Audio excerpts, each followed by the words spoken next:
Okay, so I went back in the house and took a look at this video that goes along with this one, and I realized it's time again for one of my bow ligatory because I'm a dumbass videos, and got to clarify a few things. I get up here and free bang along, and sometimes I misspeak, and I got pretty confused and disjointed on the last video as it regards sizing dies and seeding dies, and I kept referring to my seeding dies as sizing dies. My sizing die is this one that I modified by taking out the decapping unit and reinstalling it. I modified the size of the threads so that it fits in my old Big Max press, just because this press has got such a long stroke and it's so big and clunky that I don't use it for much. It'll do good for 50 BMG. And of course I put one of these rings on it, and because the ring ended up very close to the top of the threads, I did a locking mechanism on the ring. And I went into the alignment of this and how even though this ring may not be perfectly aligned, it's aligned to do its job. It turns out perfectly straight ammunition. But it was during the bullet portion I kept using the term ogive, and I realized that I was being very imprecise. First of all, on a bullet, most of you probably know that the ogive is that portion that tapers down. This is all called ogive. And if this taper and this taper meet at exactly the same place, that means that they occur tangent to each other, and that means it's a tangent ogive. If, on the other hand, this bullet takes off at its own motion and it does not fade directly into here, it's called a secant ogive. There's various different ways. There's double ogives. There's ogives that are partially secant, and some of them start out tangent and then they jump. But the only reason I bring this up is not to explain ogives. I actually have another video where I explain ogives pretty concisely. But it's to show you what I'm trying to do here with these cedar stems. The cedar stem on the original sets of dies, and there are two of them. These are the Lee 50 BMG number 11. This is the exact same thing, a Lee 50 BMG number 11. These are both cedar dies. They're bullet seeding dies. One of them came with this resizer, and one of them came with a Lee collet die. So I ended up with two seeding dies, not two sizing dies. I have one sizing die, I have one neck die, and I ended up with two cedars. And in the last video, I showed you how I turned this particular one out, because as they came from the factory, they were hitting far down here on the ogive. Now, because of the way a bullet is made, I'm going to draw another bullet here. This is hard drawn against the lines. Let me see if I can get this right. Get a boat tail in here. And this jacket gets thinner and thinner as it comes up. And then the jacket is folded in. And this is folded in to a point. And in the case of these bullets, it's then drilled out and an aluminum cap is installed in there. I made the aluminum black because aluminum is black, as everybody knows. So this is kind of the configuration of a bullet. These happen to be, these aim axes look to me to be tangent ogives. I've never really looked. Here's an example of a secant ogive. You can see the line around it as how this is probably a 10 or 12 bullet diameter radius on here, and it comes in, it originates at such a point behind center and below that it comes into here and it doesn't just fade in. But anyway, I just looked down and saw that. There's another one. You can really see that that's a secant ogive. But what we're trying to do, because of the way bullets are folded up, I feel like the least regular portion of a bullet is this portion up in here where all the petals have been folded together, and this is also the most prone to deformation. So a lot of the cedar stems in the world do seat up in this area. A lot of the cedar stems that you buy, and what a lot of guys do is they'll bore these out and they'll get this cedar stem to come further up the ogive.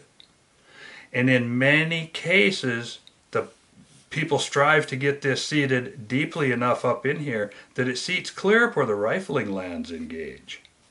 Clear up here at the top of the ogive, almost, in the case of a secant bullet, which has a line across there, try to get the cedar stem to come all the way up into here. Number one, the pleats are a little stouter there. There's lead up into there. And your support area is larger. You get a bullet that's shaped like this. And if you can get your cedar up into here somewhere and get it to closely approximate, legend is that you get, now it's a simple fact, that you get more consistent results for two reasons. There's two things we're trying to accomplish. Number one, your results are being measured or taken or set from about the same place as the lands engage. The reason you seat bullets consistently, if you seat them all from out here, then it could well be that this ogive varies between here, or that this bulges a little or squishes a little or something. And so even though these measurements all end up consistent when you're seating with your press, it could well be that the land engagement portion is in and out of the lands, which changes the barrel timing. So I like to get my cedars up as close as possible to where the lands engage the rifling. And a couple of these rounds here have been jammed into the riflings enough times that you can actually see the rifling marks around here. And so after I filmed that last video, because I have two of these, I took this other one out, I put it in the lathe. Now this is something you can only do if you have a lathe, opening one up this widely.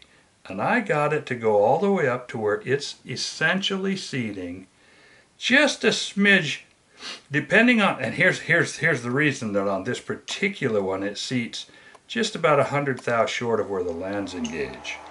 Because on some of these other bullets, these are 750 grain, look at that, it goes almost to the end of that secant portion, or almost to where the blend occurs. That one's very close to right. Now these, as I call them, monolithic solids, this one's a little bit further down. This is an 800 grain. This is another 800 grain called a bore rider, and it goes all the way up until it's seating basically exactly where the lands engage. I've also got a bunch of Lapua 800s. Got a lot of different bullets that we're going to work with here. So what I did is I turned out two different seating. As big and clunky as this thing looks, it is still the cedar stem for these big 50 BMGs. And on the AMAX it goes in, boy, I almost feel like this one is almost right to where the lands engage. Just a different lot. Just talking here, just don't. But the point is I'm trying to get this seating area, and I've got some bearing inside. If I take a bullet, let's see, I take one of these, and I scrub it, I'll bet you I can get some marks.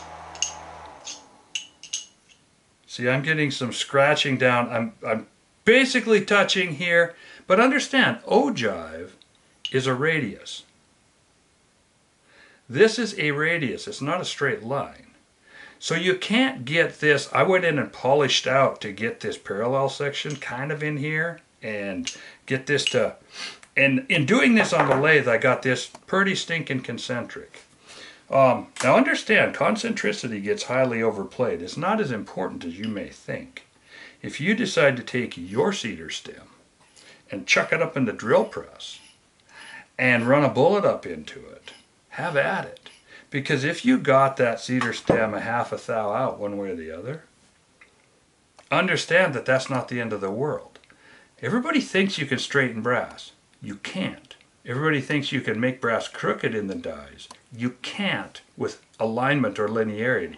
You can when you start jamming in and moving shoulders and resizing, because it goes down crooked and it goes down different directions because the brass case itself is thicker on one side and thinner on the other. So as you go down, it pushes it off. It's not moving it. Brass is bouncy, it's springy, like a piece of stick.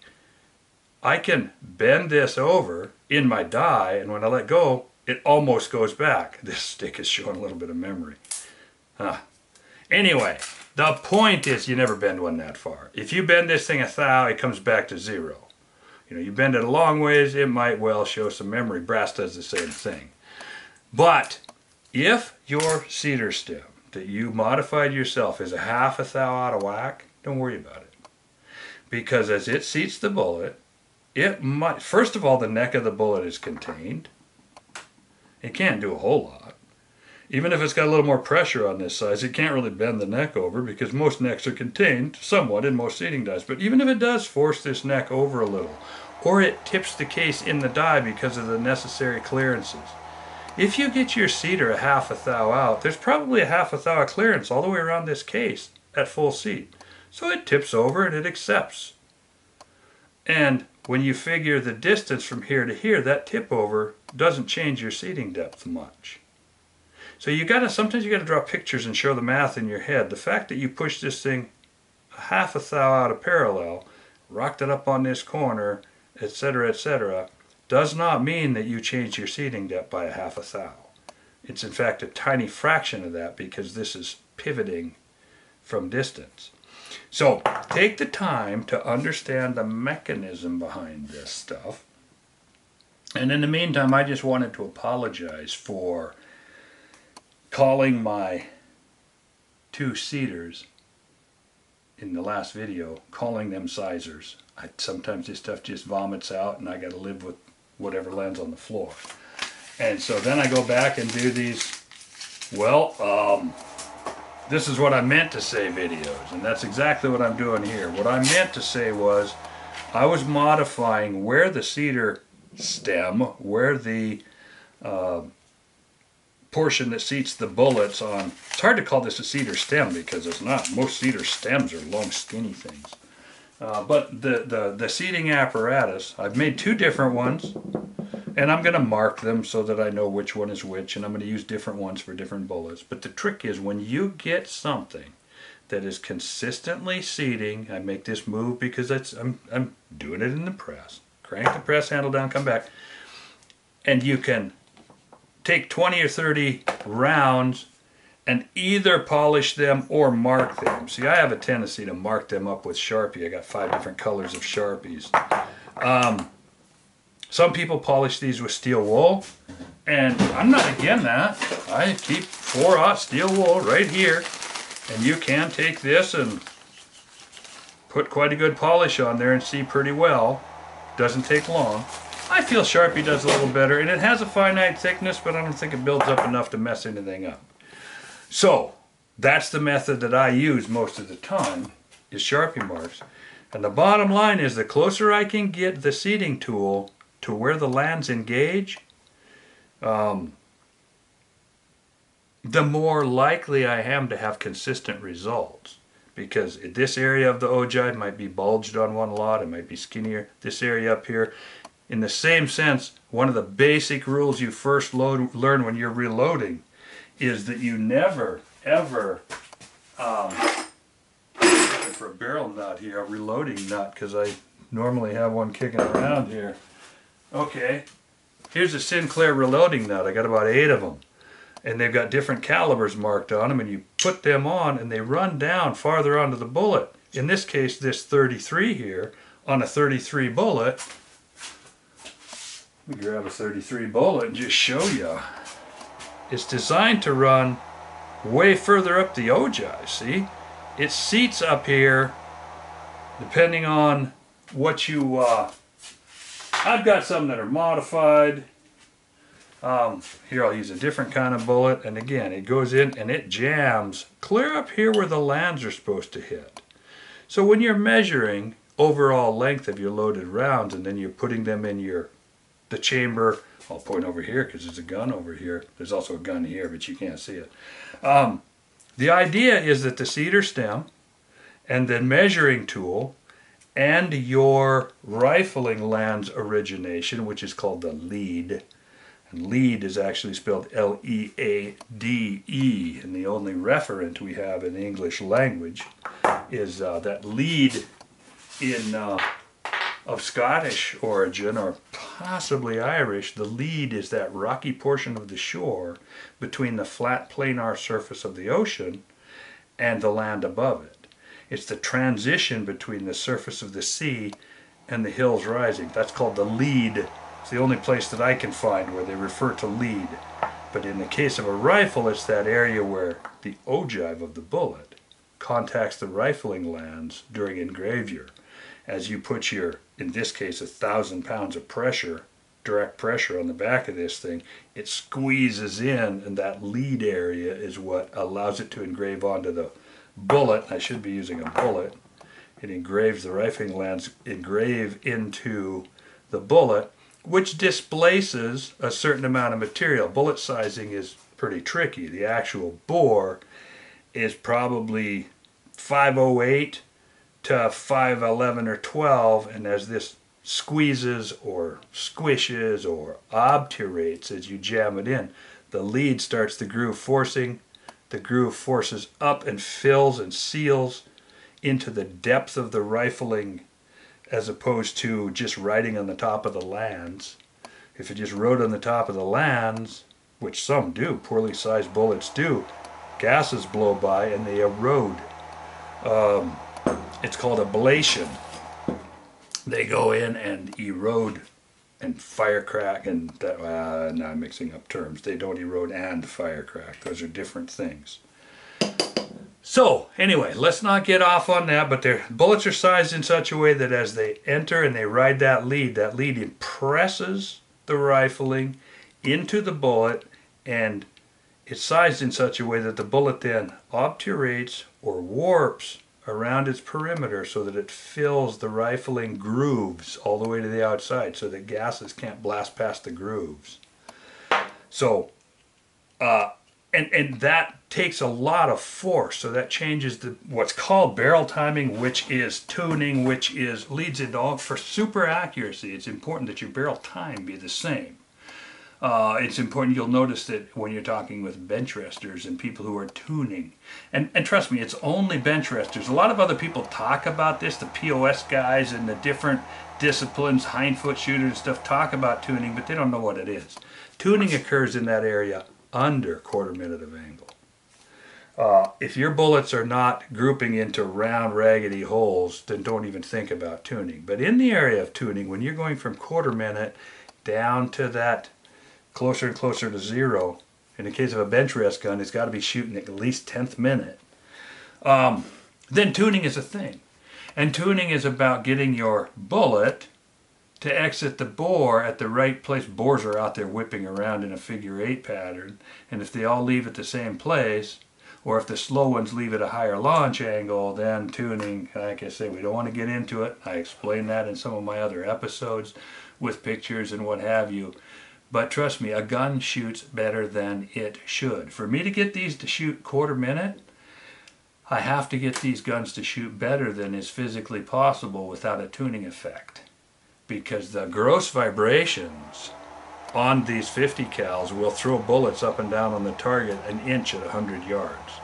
I have to somehow time those out in the same way that you can shake a rope or a fishing pole and get it to node out and produce certain areas that are, you know, a node. Forget the terminology here. The point is that if you shake a rope tied to a tree or you shake a fishing rod, you can get it to form consistent shape. And that's what we need to do with this barrel, and then get our exits to come out. And that means that you have to get the bullet started exactly identically the same. That means you pull the trigger and this huge vibrational pattern starts in the barrel from the dropping of the trigger and the curvatures that are induced by the firing pin spring and the striker, and as that starts to, the barrel starts to do this, then the powder ignites and it forces itself onto that. And so you've got a bunch of vibrations riding other vibrations, and our idea is to get them to ride each other You watch a good horse rider riding on a horse and they look like one unit. The horse moves, the guy moves. It's a perfect thing. You watch somebody that doesn't know how to ride a horse and they're bam, bam, bam, bam, bam, bam. It's just not working. Most guns are bam, bam, bam. So we want to ride this thing smooth and clean, and for that to happen, seating depth, but more important than seating depth is consistent engagement of the lands. This bullet, as I roll it, these marks right here are from me repeatedly putting it into the lands, and that's leaving marks. Where it touches, when it touches, needs to be solid within a thou or so that as the pressures build, the hold back stays the same and that bullet goes poof, and then it goes up. If a person is a blowgun shooter, you find that you compress the air and you blow through the blowgun tube, and it's the consistent expulsion. You hold, do a guttural stop and then you blow it out. This is the same thing. Air gun, same way. A consistent trip on an air gun is what bleeds air in consistently to get consistent shots. So that's the point of this whole modification thing, is to try to get the engagement point of the seating tool closer to the engagement point of the lands in the gun in an attempt to bring those two together so that we can produce a repeatable result, so that for these guns to make the paradigm, to meet the standards that I've set for them, they must be accurate enough and repeatable enough to be tunable. I don't know of anyone who's ever managed to get 50 BMGs tunable. So we're going to find out if that's possible. We're going to try a bunch of different bullets. The only ones I don't show here are the Lapua 800s, but they're we're going to get these down to 1/4 minute, or we're going to look really stupid. So this is just, hopefully makes the other video more clear. Twice as long to get the same thing said, but that's all on me.